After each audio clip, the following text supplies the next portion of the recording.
제주항공 여객기 사고 대응 10번째 브리핑 시작하겠습니다. 12월 29일 일요일 09시 03분경 발생한 제주항공 2216편 방콕 무안 사고와 관련하여 12월 31일 14시 30분 기준 사고 수습 상황은 다음과 같습니다. 먼저 신원 확인입니다.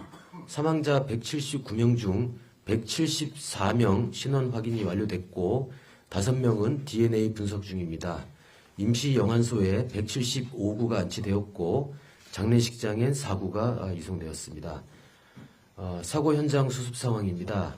무안공항 활주로 25년 1월 7일 오전 5시까지 폐쇄할 계획입니다.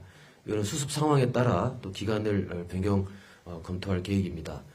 소방, 경찰, 군 합동으로 현장 주변 파편 정밀 수색을 지속적으로 시행할 계획입니다. 사고 조사입니다. 항공철도사고조사위원회 사고조사관 11명 및 미합동조사 인원 8명이 무안공항에 도착하여 사고 현장을 확인 중입니다. 음성 기록 장치는 자료 추출을 진행 중에 있고 비행 기록 장치는 추가적인 기술 검토가 필요한 상황입니다. 전수 점검입니다. 사고 항공기와 동일 기종인 B737-800 101대에 대해 주요 개통 정비 이력, 운항 정비 기록 실태 등 전수 조사를 24년 12월 30일부터 25년 1월 3일까지 실시하고 있습니다. 통합지원센터입니다. 희생자 유가족 1:1 매칭, 통합심리지원단 운영, 24시간 현장 진료소 운영, LED 전광판 안내, 유류품 관리센터 운영 등 지속 지원하고 있습니다. 이상입니다. 네, 그럼 지금부터 질의응답 시간을 갖도록 하겠습니다. 질의 있으신 기자님께서는 손을 들어주시고 지명을 받으신 후 질의해 주시기 바랍니다. 질의하실 때는 소속과 성명을 말씀하신 뒤에 질의하여 주시고 질의하실 때 마이크를 켜주시고 끝나시면 마이크를 꺼주시기 바랍니다. 정리호 최 기자님. 네, 한별소연입니다. 세 가지 질문 드리고 싶은데요. 하나는 오전에도 나왔었던 질문이긴 한데요. 그 공항 비행장 시설 및 이착륙장 설치 고시, 그러니까 국토교통부 고시에 따르면 21조의 방위각 제공 시설까지 종단 안전구역을 연장하여야 한다라는 의무 규정으로 되어 있고 22조로 이어서 보면 종단 안전구역 설치할 수 있는 물건, 그 안에 설치할 수 있는 물건은 부러지기 쉬운 재질로 최소 중량 높이로 설치되어야 한다라고 되어 있습니다. 이 고시에 따라서 보면 그 2m짜리 콘크리트 존덕이 여전히 규정에 맞다는 국토부 입장에 변화가 없으신지 궁금하고요. 하나는 지금 계속 나오고 있는 전문가들 얘기들 중에 엔진이 2개 다 문제가 되면 유압계통이 작동이 안 돼서 조종간 조작 자체가 어려워질 수 있고 그런 경우 조종사들이 조종간 조작에 매달리느라고 그 랜딩 기어를 수동으로 조작하지 못했을 가능성들이 언급이 되고 있는데요. 그 엔진이 2개 다 문제가 됐을 경우 유압계통이 작동이 안 될 상황도 지금 조사 가능성에서 계속 고려가 되고 있는 상황이 맞는지 실제로 유압계통에 문제가 생기면 조종간 작동이 어려워지는 것으로 알고 계시는지를 궁금하고요. 마지막 하나는 무안국제공항 19번 방향으로 갈 때 지금 활주로에 경사가 있어서 둔덕이 있다는 설명을 주셔서 그런데 그 활주로의 경사가 어떻게 되는지가 궁금합니다. 공항국장님 이걸 답변해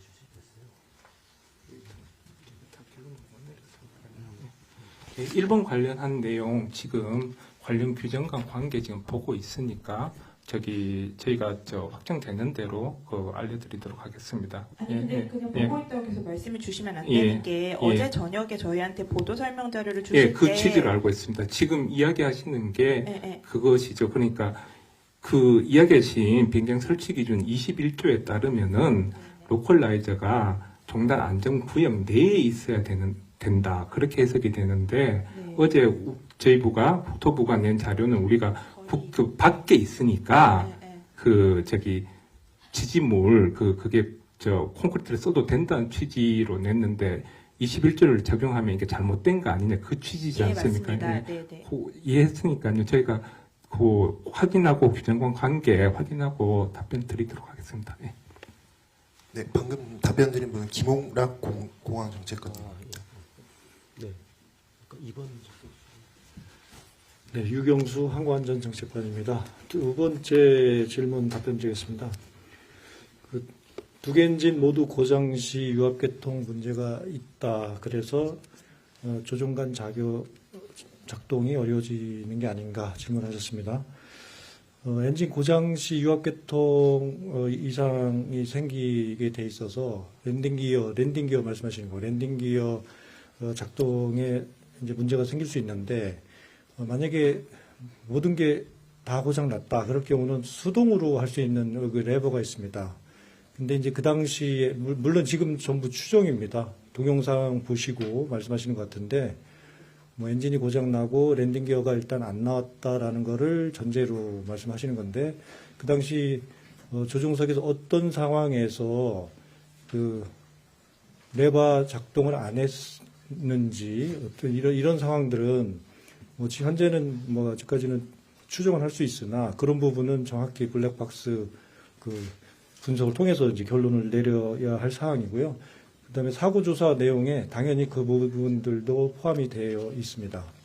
죄송한데 기술적으로 유압계통에 고장이 나면 조종관을 움직이는 것이 힘들어진다는 기술적 설명이 맞는 설명인가요?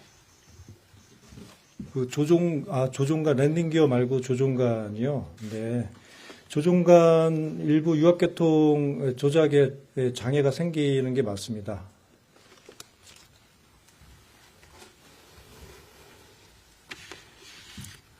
네, 다음 기자님.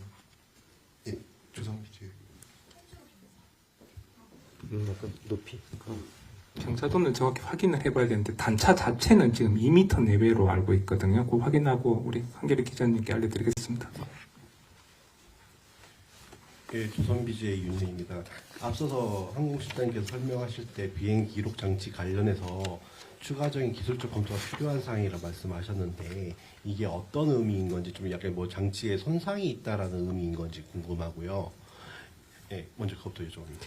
네, 그 오전에 이제 말씀드렸던 거에 같은 취지입니다. 그러니까 비행 기록 장치, 아까 그 케이블 분실, 이 분실 때문에 그 안에 데이터를 어떻게 추출을 할 수 있을지에 대한 기술적 검토가 진행되고 있다는 말씀입니다.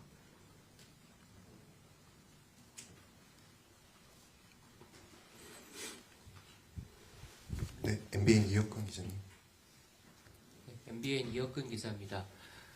로컬라이저 관련해서 좀 여쭤보겠습니다. 2m의 콘크리트 둔덕 시설도 이 방위각 시설의 일부로 볼 수가 있습니까?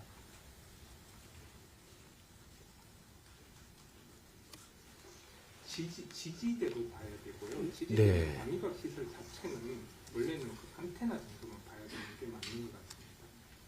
그러면 네. 예. 일단 그 방위각 시설 자체는 그 안테나 그 시설로 봐야 되고 지지대는 그 전통적인 의미에서 로컬라이저는 아닙니다. 예. 콘크리트 둔덕이 이 지지대라고 하면 예. 로컬라이저의 일부가 아니라는 말씀이신 건데 예. 그러면 방위각 시설은 부러질 수 있도록 지금 규정이 되어 있고 예. 부러질 수 있는 소재로 제작하게 되어 예. 있고 왜 그 밑에 둔덕은 충돌 위험을 고려해 부러질 수 있는 소재로 만들지 않았는지 이 부분을 좀 확인 부탁드리겠습니다.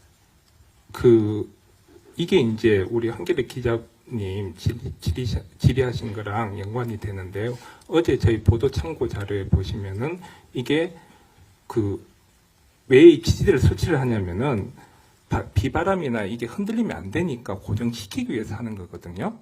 그러니까 그게 근데 공항 구역 종단 안전구역 밖에 있으니까 저희는 그 재료에 제한을 받지 않는다고 생각을 해서 판단을 해서 콘크리트 지지대를 갖다가 받친 거거든요. 그렇게 이해를 해주셨으면 합니다. 네.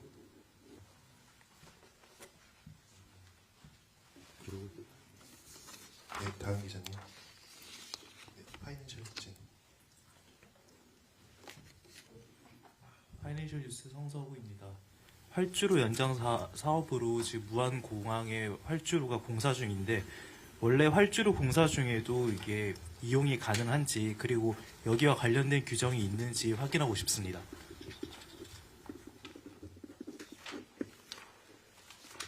활주로 공사 중에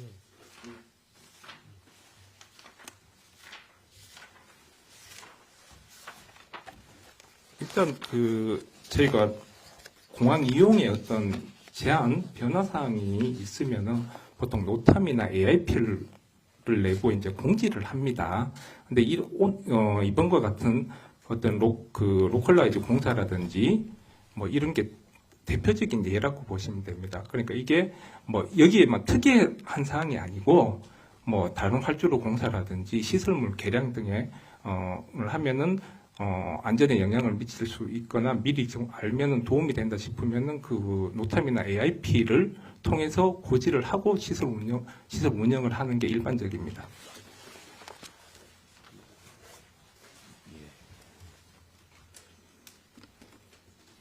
네, 연합뉴스 기자님 질의하시기 바랍니다.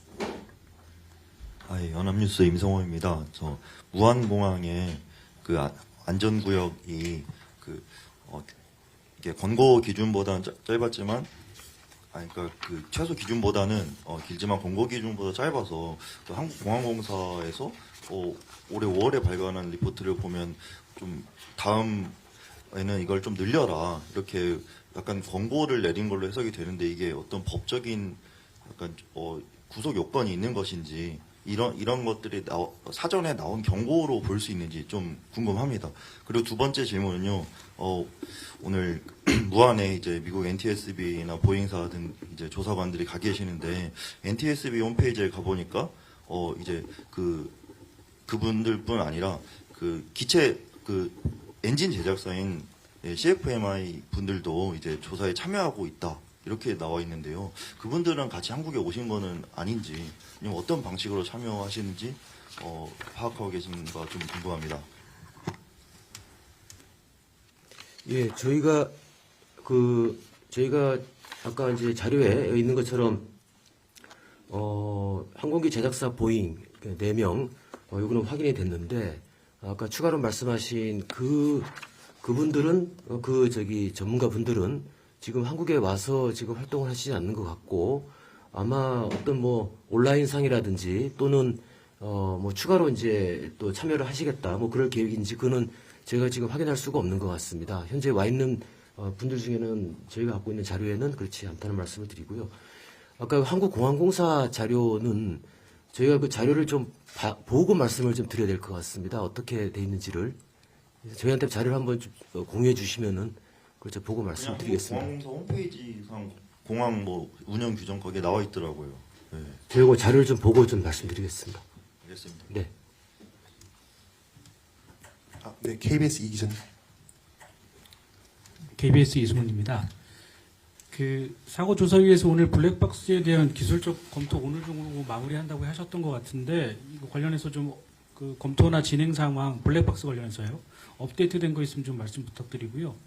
그리고 부상 당하신 승무원 2분 상태 어제 뭐 의식이 있다고 하셨던 것 같은데 지금 상태 좀 어떠신지 하고 그다음에 사고와 관련해서 좀 진술 같은 거를 좀 들으신 게 있는지 이것도 좀 말씀 부탁드립니다. 그리고 버드 스트라이크 그러니까 이 사고 과정에서 버드 스트라이크로 인한 이 기장의 메이데이 선언 이후에 복행을 하는 과정에서 고도를 올리지 않았습니까?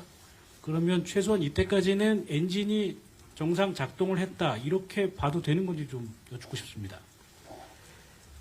예, 그 첫 번째 아까 블랙박스 관련돼서는 자료를 드린 것처럼 그 음성 기록 장치는 자료 추출을 그러니까 오전과 다른 점은 자료 추출을 지금 진행하고 있다. 음성 기록 장치는 이렇게 말씀드릴 수 있고요.